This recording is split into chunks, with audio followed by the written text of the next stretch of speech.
nouvelle. À l'invitation de son Excellence Vladimir Poutine, président de la Fédération de Russie, son Excellence le général d'armée Assimi Goïta, président de la transition, chef d'État, accompagné d'une délégation ministérielle multisectorielle, effectuera une visite officielle en Fédération de Russie du 23 au 26 juin 2025. La visite du président de la transition en Fédération de Russie s'inscrit dans le cadre du renforcement des relations spéciales entre les deux pays, empreinte de respect mutuel, d'intérêt commun et d'amitié.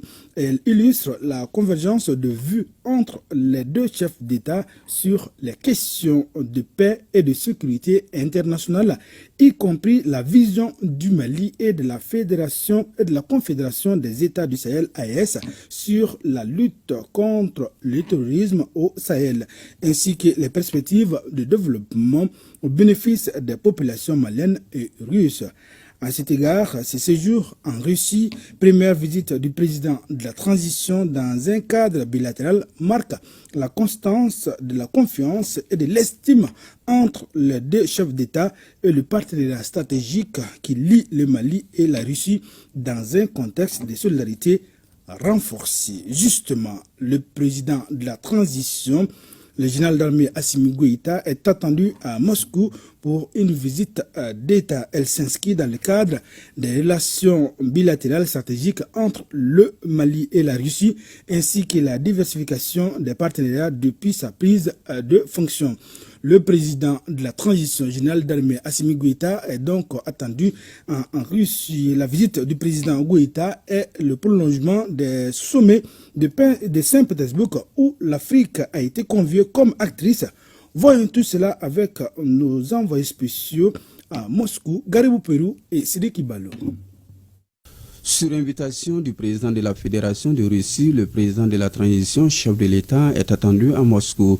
Une visite d'État à valeur stratégique, surtout dans un contexte où le Mali redéfinit et avec assurance ses alliances sur l'échiquier géopolitique. Depuis quelques années, Bamako et Moscou ont tissé les liens portés par une convergence d'intérêts militaires, politiques et économiques. Cette visite du président Goïta apparaît donc comme le couronnement d'un rapprochement méthodiquement préparé. Sous les hors du Kremlin, les drapeaux s'apprêtent à flotter côte à côte. La Russie, qui a multiplié ces derniers temps les gestes envers le Mali, s'apprête à dérouler le tapis rouge au président Goïta. Selon des sources diplomatiques russes, le cérémonial sera à la hauteur des ambitions communes. Hymnes nationaux, entretien de haut niveau. Pour le Kremlin, cette visite est plus qu'un rendez-vous diplomatique, c'est une démonstration, celle de son ancrage croissant et sans complexe avec un Mali décidé à affirmer sa souveraineté. Dans les rues de la capitale russe, à quelques heures de l'arrivée du président Goïta, le ballet diplomatique s'accélère et les détails sont soignés dans les couloirs du pouvoir. Sur le fond, la visite s'inscrit dans une dynamique de coopération élargie.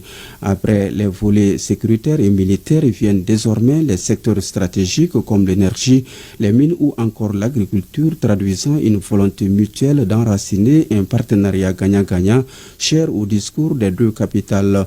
L'agenda prévoit une rencontre avec le président Vladimir Poutine.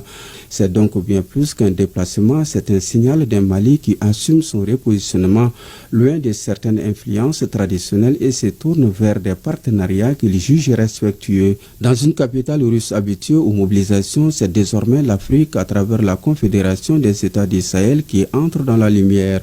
Et c'est le Mali par la voix de son président qui parlera au monde dans les heures qui viennent.